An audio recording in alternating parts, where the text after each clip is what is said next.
Hi, for those of you who have watched some of my other guitar videos, this is probably unusual to see my face, to hear me talk, but this is kind of a special thing for me to be doing. It's something that I've intentionally put off for years out of some form of fear. I'm not sure what it is, but this piece, Fracture, from the King Crimson album, Starless and Bible Black, is very personal to me, and there's a lot of history for me behind it. It's something that I've been trying to play for many, many years, and King Crimson is newly reformed, and I will be seeing them front and center. I got the first front row seat in the Los Angeles show on September 30th, 2014, so I'm super excited about that.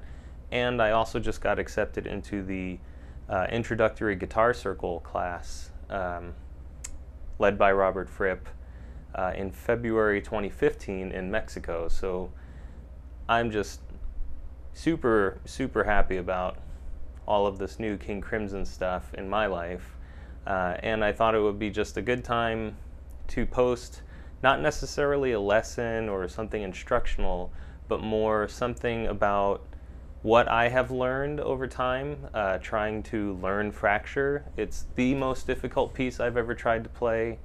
Robert Fripp says it's the most difficult piece he's tried to play, or that he has played, and I am not anywhere close to saying that I'm done learning.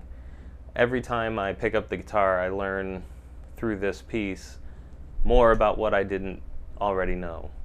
I find new areas for improvement, and I've graciously received lots of emails, probably one or two every month since 2006 or so, when I first posted these lessons about how to play Fracture. I got a lot of stuff wrong, and it got the attention of Robert Fripp, and he actually wrote about my post 3 times in his diary, which is almost as embarrassing as it is flattering. He said that my work was honorable and had his respect, and now that I look back on that work, I think he's just being extremely kind. Nevertheless, I've learned a lot since 2006, especially through the feedback that he provided on his diary. I have not ever met Mr. Fripp, and I'm looking forward to getting some personal instruction from him in the guitar circle in February. But until then, I thought I would go over some of the things that I've learned or adapted or changed about how I've approached this piece of music. So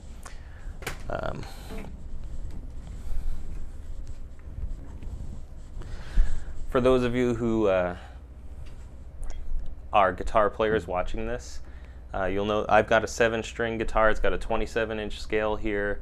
I have kind of fat fingers. The 27-inch scale makes it easier for me to fit all my fingers into the frets. That may sound like an excuse, and it may very well be. Nevertheless, let's start from the beginning. You can't just pick up a guitar and start playing Fracture. You can't just, even if you already know how to play it, you can't just pick up the guitar and start playing. You got to think about playing it. It's really a mental challenge as much as it is a physical challenge, as much as it is a musical challenge. So for me, what I usually do is I'll just warm up and stretch a little bit, and I just try playing through it slowly. I'll have a metronome on my iPad or my iPhone or something, or on a computer, and I just set that to 60, 70, 80, 90 beats a minute, and I just try playing through the song slowly to build up momentum, kind of like a warm-up exercise. And I actually have these little warm-ups I've written about on my site, and I'll have links in the video description, but it's garone.org. So let's start with some of the warm-ups and things that I've learned. And again, this is a total work in progress. I don't want to be presumptuous to say that this is a lesson or anything instructional. Again, these are just things that I have learned over the years and years and years of trying to play this song. So first, there's like an initial motif that you hear throughout the Moto Perpetuo piece or section of the song, and it goes like this.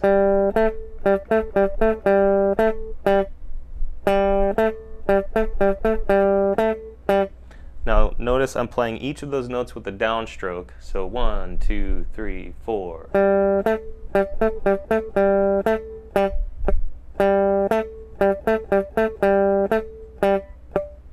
And that is to prepare myself for playing the full riff, or the first initial motif in the piece.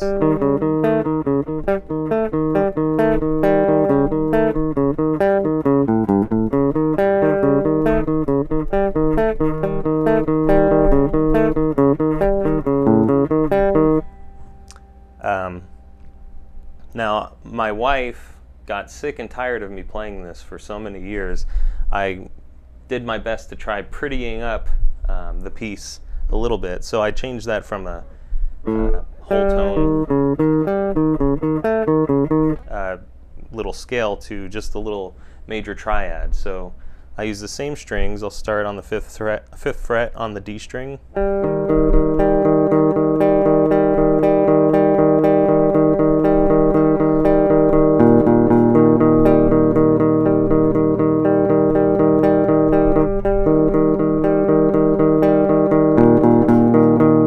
That's much more pleasant for her to listen to. I actually wrote a whole other piece of music to exercise my right hand, and that's on my website. There's videos. It's called Etude.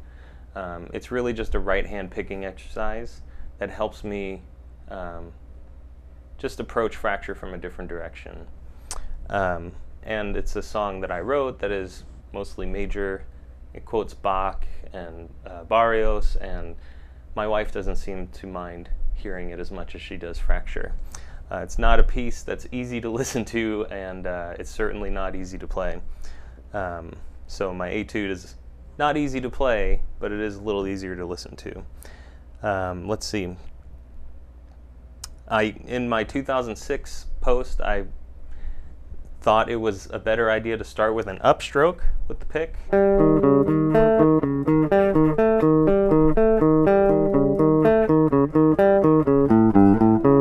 And it is easier, but it leads to other problems throughout the piece, and Robert Fripp instructed on his diary that it's better to start with a downstroke, and that's how he originally played it, and starting with an upstroke would have an entirely different aim. So don't start with an upstroke. We want to stick with alternate picking all throughout. Down, up, down, up, down, up, down, up. And actually he referred to the motion as release and return. I don't really know what that means. Sometimes I feel like I can feel what it means as I'm practicing the piece, but what I've kind of decided upon for myself, and maybe I'll get a chance to ask Mr. Fripp at some time, but release and return to me is kind of like you have a home base, and then you might release to go somewhere else, and then you come back home. So in the context of this song, I sometimes think of it as just I'm picking on one string.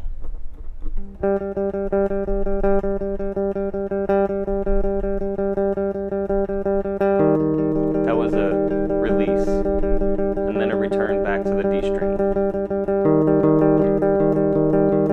So now I'm releasing and returning.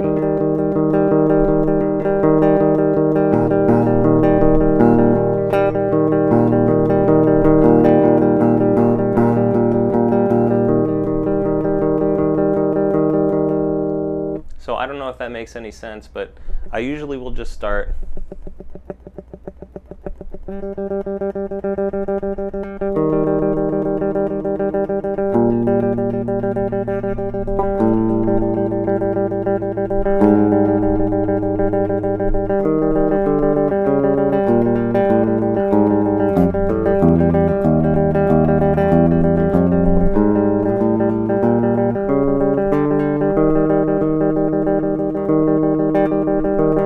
And you can try that in different time signatures. It doesn't have to be 4/4. And something just fell. Anyway, there's a section I call death picking because it's really, really difficult to play. And it's a section that's all major.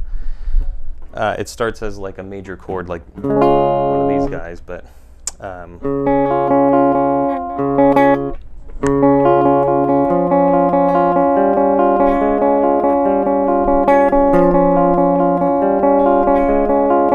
even at slow tempo, that's really difficult for me to play. For some people it might be easy, but for me I have a hard time. Start with a downstroke, and then an upstroke, down, up, down.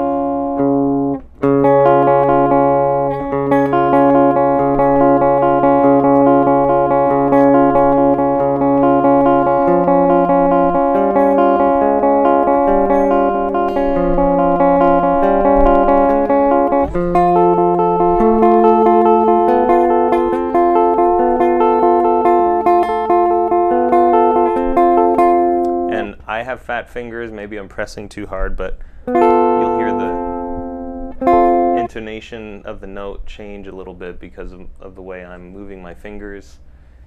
Maybe there's a better way to play it. I know Reginald Hunt's original transcription looked like a...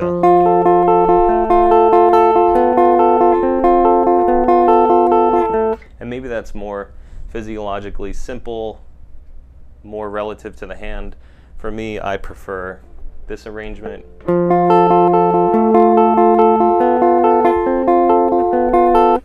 And I listened very closely to the recordings. To me, it sounds more like the original recording is played the way I'm doing it. I could be totally wrong, and I often am.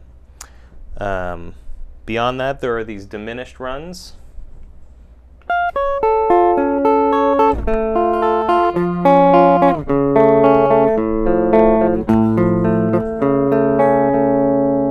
The hardest part about that to me is even at 100 beats a minute, it might be easy to you to pick 16th notes at about that tempo, but when you're skipping strings, like Fracture does over and over and over again, it becomes very difficult to play those chord changes and transitions in time and to have clear notes.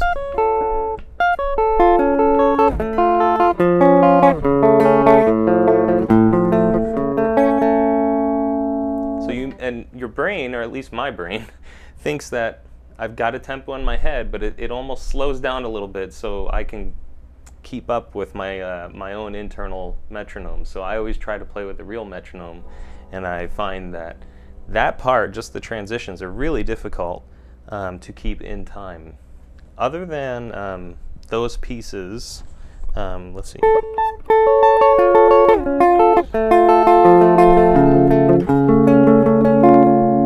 They are not pretty, but at least you're not skipping strings as much. But it is really difficult to do that stuff at full tempo.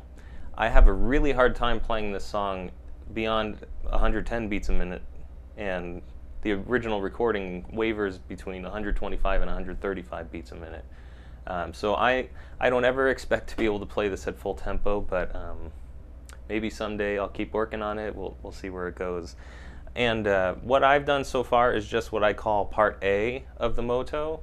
There is a part B with different motifs, and there's enough in the first half for me to keep studying for a few more years until I start looking at the second half. I'm not a professional guitarist. I have worked for professional musicians, but I am not a professional. I release music on my own. I enjoy it. It's a hobby. It clears my mind. It gets me away from thinking about computers, which I do in my day job. But it may be a lot easier for a lot of you guys out there, people who may be much better than I am. For me, this is a piece that I can keep working on for many, many years, and will keep revealing new things to me.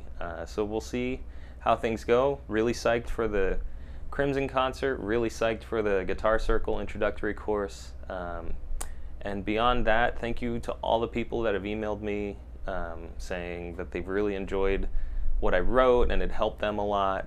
I just hope I haven't misled people too much, and I'm hoping that this video provides a little more clarity around some of the stuff I've talked to people about via email, as several of us seem to be on this kooky, strange path where we're all trying to learn this really difficult piece of music that it's not pleasant, it's not easy, it's not a rock song, it's just so different from anything else out there. So again, thank you to everyone. I hope this is helpful. Maybe someday I'll start looking at part 2 of the Moto section. Until then, I put together some videos for part 1 of the Moto at 100 beats a minute, 110 beats a minute, and 120 beats per minute. And the 120 really falls apart. I mean, I put the raw edit together so you can see how it is that I play it, even after practicing for an hour or 2 on it. So hopefully you'll get something out of my playing. If not, feel free to send me a nasty email, anthony@garone.org, and I'd be happy to talk with you about learning this piece. Thanks a lot.